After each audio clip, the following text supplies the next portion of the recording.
gun. Yes. I thought, oh my God, we are going to have a massacre here. But two other officers came out and stopped him. In fact, they treated him like you're supposed to treat a mentally distraught person. They calmed him down. They did not shoot him down. Now, I don't know if this community know how close it came to 2 or 3 of those kids being dead. Well aware. That was very close. Well aware. Very close. This will be a different protest. When it happens, very often, there's no accountability to the officer. Dallas is just one of the worst cities, not an indictment in 40 years. But you look across this country, the Washington Post tracked 3,000 cases of police fatal shootings. There were only 50 prosecutions, and less than 10 were convicted.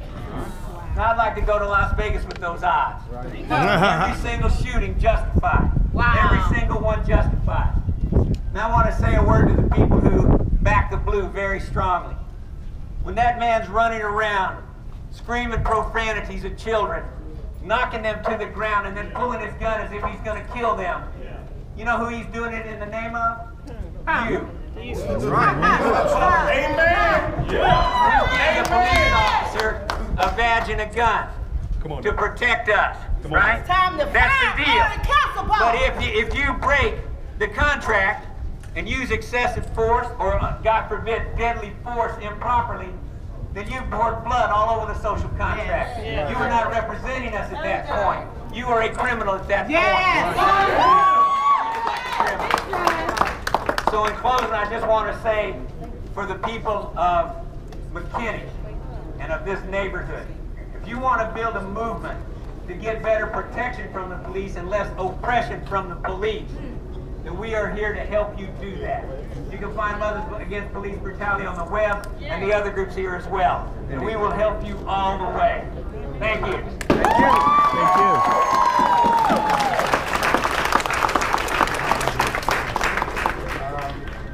Good afternoon, everybody.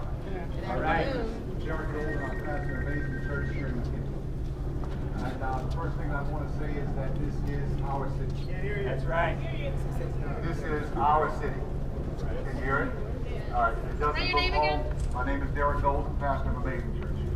I'm surrounded by other pastors and clergy leaders, so if you would come, I would like for you to stand with me, because the statement that I got to make is a little bit more than just focusing on one officer.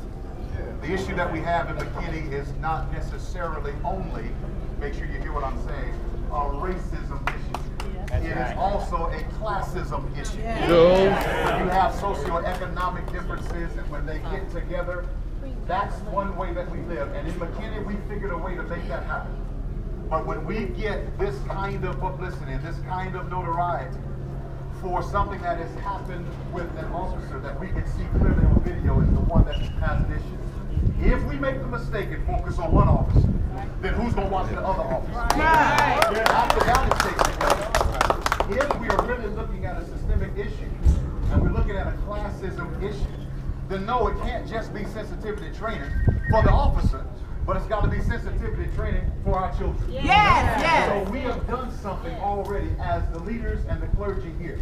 Right now, while we're having this meeting, while there's something going on at the police department, while there's something going to go on at the park, there's a whole church that believes that God is the real answer. They're praying right now at One Community Church. And we won't pray all the way through. But not only that, I already met with the police chief, and I've already made conversation with the superintendent of schools, and I've already got promises from them that the plan that we put in place, if we put it in place, it will work. But if we act a fool, as if we are living in some other place, then the last thing that we will see is the ability that people have shown, the people behind me, and some of the people in front of me, that people of all races, of all colors, of all classes, of all socioeconomic backgrounds can actually come together with differences in our political identities and still live together and have the #1 place in America. So for everybody that's watching, for everybody that's listening, my name ain't important. And the names of the people are not important. But we want to send you a message. #1, we ain't having that kind of activity out of our police department here in McKinney. #2, we don't need you to together and parent our own children.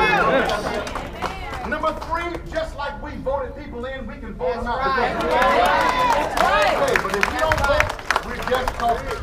So, to get this point across, we're not just talking, but we're going to take action. And we're not going to react.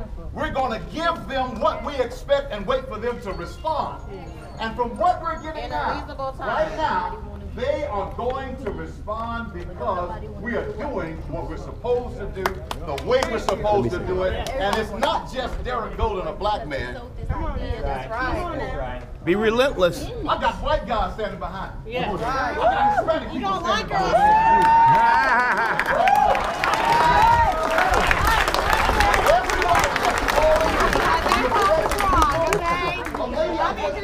She says that there's 20 her house is on the Twitter in California. I prayed with her, but this is what she did. She said, Pastor, can I pray for you? Let the words that you speak that are of peace, let people hear. And if the world has to watch us, at least let them see us act like we're supposed to. That's what we're going to do. So I know that we got a whole lot of things we're saying, and thank you, gentlemen, for the bullhorn.